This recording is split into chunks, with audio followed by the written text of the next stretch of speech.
What up, YouTube? I'm Anwar, and welcome to the War Room. And today, I'm going to give a quick rundown of my second fantasy football draft and the squad I ended up having, and get y'all feedback and tell me what you think of my team. So this league, I've been in this league now. It's my man Dean. Shout out to Dean for letting me get the board. My man Dean's league. It's going on 5 years. We got a 10-man league, standard scoring. Got the number 2 pick. And so, like I said, we're going to run down the first 30 picks, and then I'll just tell you my squad, and we'll go from there. All right, so with the number 1 pick, David Johnson, no real surprise there. He's arguably the number 1 in every magazine, every media outlet, so on and so forth. So, can't knock the move. I got a number 1 pick in one of my other drafts. I'm going to pick David Johnson myself. Then it gets to my pick, number 2. So I was in a situation.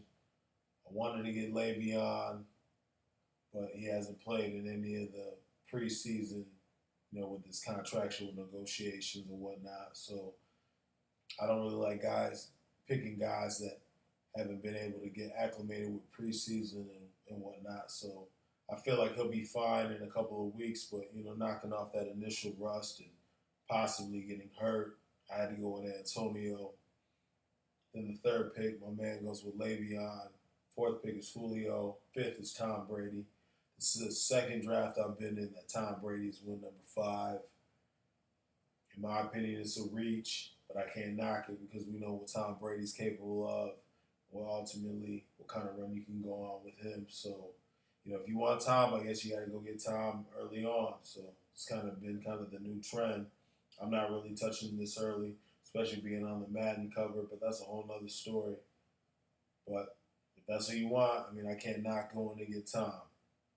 So the 6th pick is LaShawn McCoy. 7th pick, Jordy Nelson. 8th pick is Odell. 9th pick is Aaron Rodgers. And to round out the top 10, Devontae Freeman. Then it goes down to the snake, Mike Evans. I have Mike Evans in probably like 2 or 3 of my leagues. This is an absolute steal going into the 2nd round. I think he's one of the best young receivers in the game. Like I said, I have him in most of my leagues. He's just a guy that's just going to put up good numbers for you. So, smart move. Then next it goes A.J. Green. That's a good pickup. Melvin Gordon, J.J., Michael Thomas, Des Bryant, Jordan Howard, DeMarco Murray. Then it comes back to my pick. So my 2nd pick of the 2nd round is Todd Gurley. I know Todd Gurley had his struggles last year, but also he had 8 in the box, and he doesn't have the talent that he has now with Sammy Watkins and Robert Woods. And now Jared Goff has another year under his belt. Maybe get a little bit more comfortable in the offense and whatnot. So I think that'll be able to free up some running room for Todd, and Todd can have a bounce back year. Then we go to finish out the 2nd round, Leonard Fournette. Then it drops down, T.Y. Hilton, and then back to me, and I go Ezekiel Elliott. And one of my other leagues, and actually, matter of fact, my other YouTube video, I said that I went and got him early, way earlier than this. So if I get him earlier, I'm definitely got to get him in the 3rd round because I don't think he's going to do 6 games, somewhere between 2 to 4. And if he doesn't do any at all or he does the minimal amount, I look like a genius. And now I've got Todd Gurley and Ezekiel Elliott as my running back lineup. So, I feel like as long as I can weather the storm and Ezekiel's there on the back end when I want to make a playoff push, I like my chances. So I go with Ezekiel. And the next move is Brandon Cooks. I'm loving this pick. I think he's going to have a big year.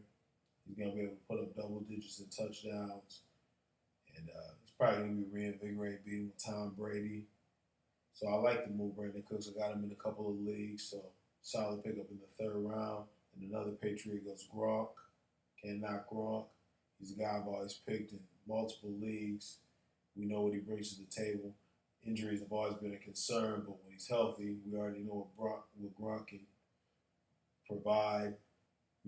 20 points a game type of guy. So I don't knock this move at all. So he took a slight dip, but still getting Gronk in the 3rd round is a great pickup. Then he goes Carlos Hyde, Doug Baldwin. Isaiah Crowell. I'm not picking any Cleveland players. I think he can have a solid year with Deshaun Kaiser, but I'm not dealing with any Cleveland Brown guys right now. So Isaiah Crowell, then we go Lamar Miller, Marshawn Lynch, and then round out the 3 rounds is Kareem Hunt.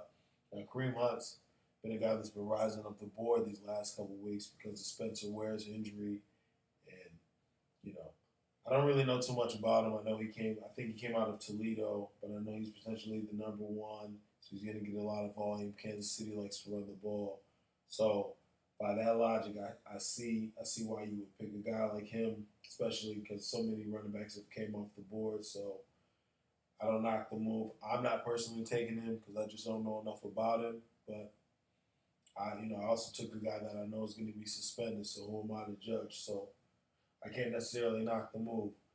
And to round out my whole team, so like I said, I have Antonio Brown, Todd Gurley, Ezekiel Elliott. Then I go get a quarterback.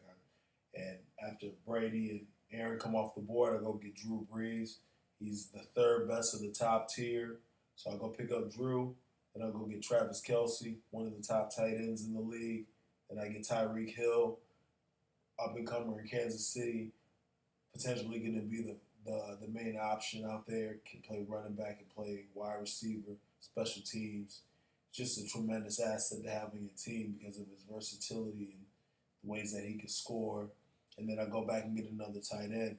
So a lot of the philosophy that I use, I usually run the 2 tight end set where I got one of the tight ends as the flex. And it's been pretty effective for me these last couple of years. I know one year I had Greg Olsen and Rob Gronkowski, and I was knocking heads off. So it seems like an unorthodox move, but a lot of times, your tight ends are some of your better scoring options in the red zone. So like I said, for me, it's been pretty effective. And to get 2 of the best tight ends and get them within rounds of each other, I got to take that move. And then after that, I go Theo Riddick.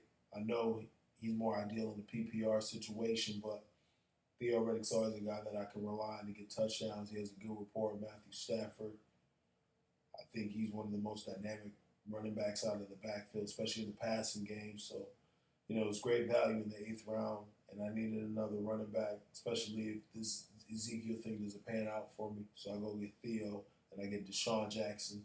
I go get my defense for Seattle. You obviously can't go wrong with them. And I go and get Mike Wallace. He's a guy that I never really had on my radar, but he's a guy now because he's ultimately cost me playoff games and wins and whatnot. He's a guy that I need to have on my team, so hopefully he can continue to play at a high level. And at this point, get him in the 11th round. That's great value. Then I get Phillip Rivers. Phillip Rivers is always one of the best quarterbacks in the league every year. A lot of times he outplays a lot of the quarterbacks that are picked way above him. But he's always a guy that you can get that can put up really solid numbers. You can always get him in the latter rounds. So to be able to get Phillip Rivers as my backup in the 12th round, I can't be mad at all. Then I kind of got burnt out at this point in the draft, and didn't really know anybody else to get, so I just kind of go with Alvin Kamara. And my 13th pick, I know that he's third on the depth chart, but I know he had a 50-yard run. Mark Ingram can't stay healthy. And the jury's still out with AP. I think AP has a bounce-back year, but we ultimately don't know what he has left in the tank. So I think eventually Kamara is going to be, a focal point in the offense. So I go and get him, and then I get a field goal kicker on the back end. So that pretty much rounds out my whole team. Just wanted to give a quick rundown. I didn't want to talk about the whole board. So, you tell me what you think. Leave me a comment. Leave a like. Subscribe. I appreciate y'all tuning in, man. So other than that, man, I'm going to talk to y'all later. Y'all have a good night.